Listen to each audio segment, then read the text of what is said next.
What's going on, family? It's your boy Javen back for another episode of on this show, Spoken Word. You know how it is. Guys, thanks for tuning in. Big up to existing subscribers. Big up, people that subscribed, people that like the channel, support. Love you as always. You know how it is. And also, if you're new around here, please hit the subscribe button. I've seen analytics show that a lot of people watching it are not hitting the subscribe button. So if you're not subscribed, you're missing out on the content that we're pushing out here as well. And guys, keep hitting the like button as well. It's good for the algorithm.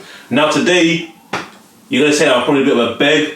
I'm wearing the orange uniform because I just wanted to say a big congratulations to someone about the football, what's been going on, a bit of sports. So obviously we had the African Cup of Nations final yesterday, and we also had the Super Bowl yesterday. I've never really been into NFL, really, if I'm honest. It's American sports. I think a lot of people pretend that they are interested in it, but then I think with the Super Bowl, there's a lot of it's so commercial, so way more than here. Like with I think Taylor Swift, all the acts, Usher and Chris Brown, and it's on some late time. My mum watched it. I didn't watch it, but yeah, I watched. What I watched is the football. So obviously, for those that know, probably know, unless you've been under the cave, we had Nigeria versus Ivory Coast in the final. Yeah, so I decided that I watched the game. To be fair, I didn't watch the whole match. I watched it on half time. I watched it, and I think Nigeria was already 1-0. I got brethren that got Nigerian heritage, and then obviously I know someone that's some people that Ivorian. So that final was interesting. I think the final was interesting. It was good. It was fun to watch, even for 45 minutes. I was actually getting my hair done while I was watching it. So for those that know, there's nothing. You like when you're getting your hair done, cornrowed or like plaited, and it hurts your head, man. You need something to watch just to distract you from the pain or like the friction and the constant twist. Like you need something to distract you from that pain, and nothing than the AFCON final for me. Obviously, I'm not AFCON, but I supported it. But what I realised, my big point from that. So obviously the final happened. Africa's won 2-1. So I thought that I'll do the show in an orange t-shirt that I got from when I was at uni, but to represent them. But yeah, I actually like the Nigerian kit. I think the Nigerian kit is cold. I wish I had this. I think it's sexy. But yeah, tournament as a whole I think it was good. And I think what this tournament does as well, I think it puts, obviously AFCON it's like the equivalent of like the Euros, which we're gonna have in this summer, and it's equivalent of the Asian Cup and Copa America. I don't think there's even a Caribbean version. I think there should be a Caribbean version. But what that shows is the sport needs to grow worldwide. I don't think even though football worldwide is international worldwide, there's still so much gaps between Europe, which has obviously been the mainland of football, and other countries, other continents, I should say, rather than countries, continents such as Africa, Asia, and in the Americas as well, oceans and that kind of stuff there, and also the Caribbean. A lot of them will have like national teams, but then they get pammed in like the World Cups generally, especially like if you was a Caribbean team. I remember, I thought was it the Jamaican national team. I remember Trinidad and Tobago from the Caribbean in the 2006 World Cup. I can't name you one football club from any of these countries. But what I wanted to say is with the AFCON, brilliant tournament. But what I liked is like the way they were celebrating, and everyone was happy for each other, man. It was good sportsmanship all round from what I was seeing. I watched quite a lot of the games. I got again a lot of friends that were different African nations, Congo as well. And I'm thinking, yeah, man, it'll be nice for the sport in that country to grow and get it close. Obviously, it's not going to be as big as Europe anytime soon, but just closer than what it is, man. Like, because you got these countries like when you have nations like that, and it just puts you on the map, the nation exposes the football. You can see a lot of talented footballers that are playing for these countries, right? But then they just don't. A lot of them. But yeah, the pinnacle when it comes to club football, which is the main part of football generally for a lot of people, they're playing in like European countries, and I get it. It's generally that's where the money's at. Not that it's only about money, but it obviously is about a lot of money, especially these days where football's going. But it's like, what would be good? The reason why, because Kolo Touré, so Arsenal fan, Arsenal guy, Kolo Touré used to play. Kolo Touré was commentating on the BBC, and he said that he mentioned a lot of interesting points. He mentioned about like where it shows that what he would hope for the country is that the football does get developed, the talent, the academies, there's an investment in like academies just to grow the game. Like rather than like countries, I'm not even showing shade, but like where China or like Saudi Arabia, where they just chuck money out here, it doesn't even work. It really doesn't work. What you want is generally the homegrown talent. There's a lot of homegrown talent. If you think about it in the grand scheme of things, right, a lot of players that are playing in Europe are not even from Europe really. They're of African they're African born, a lot of them, or Africa, or strong African heritage. Like their parents are directly from like Africa. Do you know what I'm saying? So it's like, but they come here. Because Tori said what he wants is like the psychology and the mind to change. Where it's like you don't have to come to Europe for like just the better life, the more money, the more economy. You want to build the info. That's a whole other story. It's not just the football. They got to develop the nation develop some of these nations as a whole in Africa, and also. Then sport, because sport, there's so much money in sport. There's so much traction when it comes to sport. I don't think people actually understand this. And then develop it where a lot of players that are from there will feel like, well, we can stay in our home now. We don't have to go. If we go to Europe, it's more because it's a choice, or we'll feel like we just decided that's what we wanted to do, rather than we feel like that's the what's the word I'm looking for? Rite of passage, should I say? Yeah, that's it. Rite of passage, where they feel like they have to go to a club in Europe, maybe France, if you're Ivorian, French colony.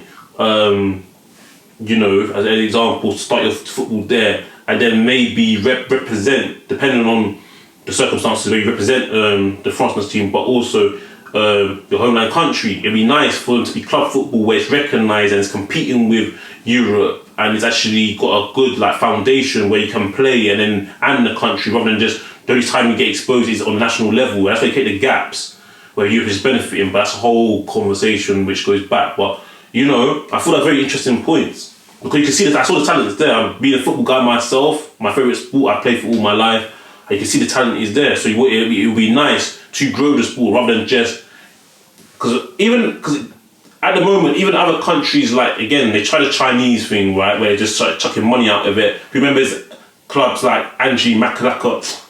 You know, but those are no football time I'm talking about, like, properly, where, like, I think Eto went there, like, was it China? No, was that Russia? Can't remember, but there was players that were going to China. I think Oscar, who was at Chelsea, went up at one of these clubs in his mid-20s, and it's for the paycheck, it's just for the money. Saudi Arabia, and now apparently with Saudi Arabia, a lot of players want to leave now. Also, they're not happy there. But the initial lure of the paper was enough to get them there, but it's not sustainable. What you want is in these countries, especially Africa. I think after Europe, sorry, if I'm honest, the Americas, especially more South America, yeah. But after South America and Europe, the American islands and like Europe, I think Africa's the next biggest one when it comes to talent. If anything, from what I can if I recognise, if I'm more honest, it's Africa. Caribbean, that's got a long way to go, you know. But like even like and Asia, but like yeah, Africa. But it's like get them in clubs where you are really high on the agenda, so it's, do you know what I mean? And that means you'll grow the whole sport more globally, even though it's global, it's not global, but it's global, if that makes sense. You know? Really good. But yeah, the tournament was done. Obviously, yeah, Ivory Coast are the champions, but what I like as well is that, another thing is that coming soon, the next tournament will be in the summer. Because what I always thought it was a bit of a, I don't know. I always thought it was a bit of a shake, if I'm honest, with like these tournaments, because wherever the World Cup, club football stops. Obviously, you get all countries from all over the world playing the World Cup. It's the pinnacle of football, and the World Cup. Yeah, so you get countries. So no club football going. Euros, club footballs ended generally.